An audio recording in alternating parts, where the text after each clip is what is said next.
ہمارے گھروں میں شیطنت بھری پڑی رہتی ہے۔ عام مسلمانوں کے گھروں میں شیطان کا ڈیرا رہتا ہے، نحوست ہے، بے برکتی ہے، اسی طریقے سے بہت سی چیزیں ہیں، اور وہ گھر ایک دم حیران پریشان ہے، دل کے اعتبار سے پریشان ہے، رزق کے اعتبار سے پریشان ہے، آپسی تعلقات کے اعتبار سے پریشان ہے۔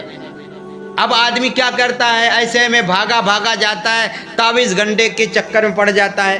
حالانکہ وجہ جو ہے ہمارے گھروں میں شیطانی ڈیرے کی، وہ وجہ یہ ہے کہ ہم گھروں میں بہت ساری ان چیزوں کو رکھتے ہیں جو شیطانی ڈیرے کا ذریعہ بنتی ہیں، شیطان کے پڑاؤ کا، اس کی نحوست کا ذریعہ بنتی ہیں۔ جیسے مثال کے طور پر بیت الخلاء کا گندہ رہنا، بچوں کے ناپاک کپڑے کو ویسے ہی دن بھر پڑے رکھنا، چھوڑ دینا، نالیاں گندی رہنا۔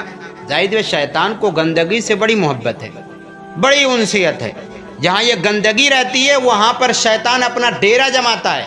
تو ہمارے گھروں میں جو پاکیزگی ہونی چاہیے، جو پاکی کا اہتمام ہونا چاہیے، وہ پاکی نہیں ہوتی۔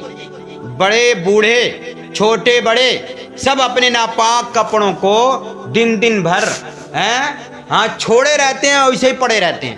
بچوں کے ماں بچوں کے کپڑوں کو چھوڑے رکھتی ہیں۔ اس نحوست کی وجہ سے ظاہر سی بات وہ گندگی ہے۔ بچے پیشاب کریں، بچیاں پیشاب کریں، بڑے اپنے ناپاک کپڑے کو ایسے ہی گھروں میں چھوڑ دیں۔ ہمارے گھروں میں جھاڑو لگانے کے بعد جو گھر کے اندر کی تنکیں ہیں، جو غلاظتیں ہیں اور جو کوڑا وغیرہ ہیں، وہ سب گھر کے کونے میں پڑے رہتے ہیں، جس کی وجہ سے گھروں میں گندگی رہتی ہے۔ اس کی وجہ سے شیطان ہمارے گھروں میں ڈیرا جمائے رہتا ہے۔ ضرورت اس بات کی ہمارے گھر، اور ہم کو تو طہارت کی بڑی تاکید کی گئی ہے۔ اللہ کے نبی علیہ الصلوۃ والسلام نے یہاں تک فرمایا الطہارۃ شطر الایمان، دوسری جگہ فرمایا الطہارۃ نصف الایمان، کہ پاکی آدھا ایمان ہے۔ ہم آج اپنے کپڑوں کو استری کرتے ہیں، صاف کرتے ہیں بدن کے کپڑے کو، گھر کو اور گھر کی چیزوں کو، گھر کے کپڑوں کو ویسے ہی ادھر ادھر پھینک دیتے ہیں۔ اس سے بڑی گھر میں نحوستیں آتی ہیں۔ اگر ہم ان چیزوں پر دھیان دے دیں تو ہمارے گھر شیطانی ڈیرے نہیں بنیں گے، شیطان کے ڈیرے نہیں بنیں گے، بلکہ ہمیں تو چاہیے کہ خیر و برکت کے لیے، خیر و برکت کے نزول کے لیے نوافل کی کثرت کریں اور تلاوت کے عادی بنیں، اللہ کا ذکر کریں، ورد رکھیں۔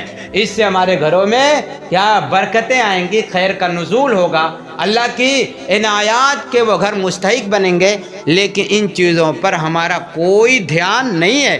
ضرورت ہے ان چیزوں پر ہم اور آپ اور سارے مسلمان توجہ دیں۔ اگر ان باتوں پر توجہ دیتے ہیں، یقیناً ہمارا گھر ایک بہتر گھر، بابرکت گھر، سکون کا گھر، رحمت کا گھر، آپسی بھائی چارے کا گھر، اور لوگوں کے دین کی دعوت دینے والا گھر، اور پاکیزگی کا گھر بن کر کے خود اللہ کی رحمت کا، خاص توجہات کا ذریعہ بنے گا، اور دوسرے لوگوں کے لیے بھی نمونۂ عمل بنے گا۔ بس ضرورت ہے اس پر توجہ دی جائے۔